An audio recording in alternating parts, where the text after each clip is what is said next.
you might as well grab your toilet paper, 'cause you're about to have the crap scared out of you. Our first spooky story is Attack of the Hook Man. So the story goes, I mean, there's a few versions of the story. Basically, back in the day, well, it's not that far back, a teenage boy drives his date to a dark and deserted lover's lane for a makeout session. After he turned on the radio for music, an announcer's voice comes on, warning in an urgent tone that a convicted murderer has just escaped from the state insane asylum, which happened to not be very far away, and that anyone who noticed a strange man lurking about with a hook in the place of his right hand should immediately report his whereabouts to the police. The girl becomes frightened and asks to be taken home, and the boy's like, nah, I'm just gonna lock the doors and then we'll be fine. But she becomes frantic and insists that they leave. The boy finally jerks the car into gear and spun his wheels as he pulled away. When they arrive at the girl's house and she gets out of the car, she reaches to close the door and screams uncontrollably.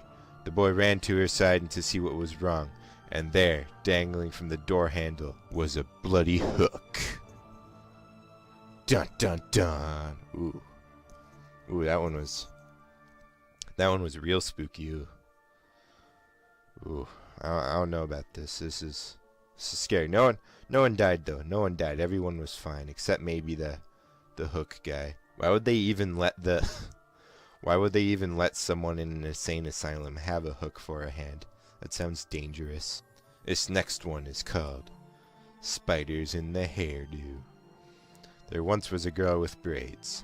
The girl had been wearing braids in a ponytail for the longest time, and the braids were old, at least 2 to 3 months old, and the girl's mother never took them down to wash them. The girl had been complaining to her mother about having a headache for almost 2 weeks.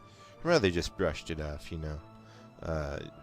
Apparently didn't even give her aspirin or anything, assuming she just bumped her head on something. One morning, while getting ready for school, the child again began complaining to her mother. Again, the mother brushed her off. At school, the girl told her teacher that her head was hurting. The teacher assumed that the braids were too tight in the child's hair and attempted to let the ponytail down. When she removed the hairpiece and let the braids loose, the teacher saw many spiders in the child's hair. The spider had laid eggs in the child's hair, and the spiders were biting her scalp. She was rushed to the hospital, and they washed her scalp and killed all the spiders, and she survived. Yeah. Oh, that one's gross. I don't know, it's kind of gross. Alright, next one, the dead body. No. Why are these all so spooky? Jeez. Alright, we got the missing boyfriend. A girl and her boyfriend were hanging out and listening to music in his car. They had parked in the woods so no one would see them. When they were done, the boy got out to pee and the girl waited for him in the safety of the car. After waiting 5 minutes, the girl got out of the car to look for her boyfriend. Suddenly, she saw a man in the shadows.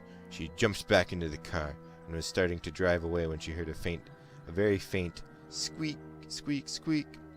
This continued for a few seconds before the girl decided she had no choice but to drive off. She hit the gas as hard as possible, but couldn't go anywhere because someone had tied a rope from the bumper of the car to a nearby tree. How do you not notice that? The girl slammed on the gas again. Suddenly, she heard a loud scream. She got out of the car and saw her boyfriend was hanging from the tree. The squeaky noises were his shoes scraping across the top of the car. No, gruesome. No, this isn't family. This one is from a show called The Twilight Zone and aired on November 29th, 1985. It's called The Shadow Man. Danny Hayes is an awkward child who is afraid of the dark and who is the regular target of a local bully named Eric. Eric teases him all the time. Yeah, Eric teases him. At home, Hayes' mother chastises him for sleeping with the lights on, and a mysterious entity emerges from under his bed, proclaiming, "I am the Shadow Man, and I will never harm the person under whose bed I live." The Shadow Man leaves the house. The next day, Hayes tries to tell his friend Peter about the Shadow Man, but Peter dismisses it. At school, Hayes hears about a series of attacks on children. Witnesses describe the attacker as a shadowy man. That night, the Shadow Man again emerges and reiterates his promise. "I am the Shadow Man, and I will never harm the person under whose bed I live." Then he departs. Hayes unsuccessfully tries to take a picture of him. The next day, Hayes tries again to tell Peter, but Peter continues to dismiss it. You know, because Peter's pretty weird. Hayes, knowing the Shadow Man won't hurt him, like, hangs around.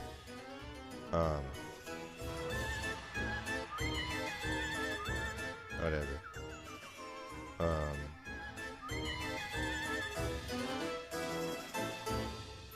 Crap, where was I? The next day, Hayes tries again to tell Peter, but Peter continues to dismiss it. Hayes overhears that Liana needs help in algebra, so he goes to her house to help. I know he was good with algebra. She was impressed that he would risk an attack by the Shadow Man just to help her. Hayes' bravery becomes the talk of the school, and he attracts a number of false friends. Peter, believing that Hayes' story of the Shadow Man under his bed might be true, confronts him about it. Hayes reacts dismissively towards Peter, and later challenges Eric to a fight in an area where the Shadow Man has been most often sighted. At the appointed time, the Shadow Man arrives, as expected, frightening Eric away. He then begins to choke Danny, who demands to know why the Shadow Man pretty much breaking his promise of never harming him. The Shadow Man acknowledges the promise to never harm the person under whose bed he lives. "I am the Shadow Man, and I live under someone else's bed." Ooh, that's dark. A young couple, this one's called The Bride in the Trunk.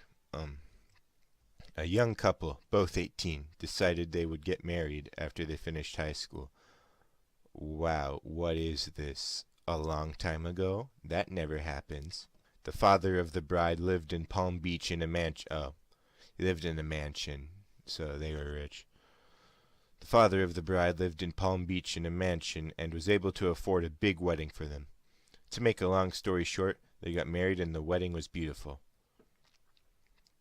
After the wedding, they had a big reception in an old building, and everyone got pretty drunk. When there were only about 20 people left, the groom decided that they should play hide and seek. Everyone agreed, and the groom was it. While he covered his eyes, they all found hiding spots. After about 20 minutes, everyone had been found except the bride.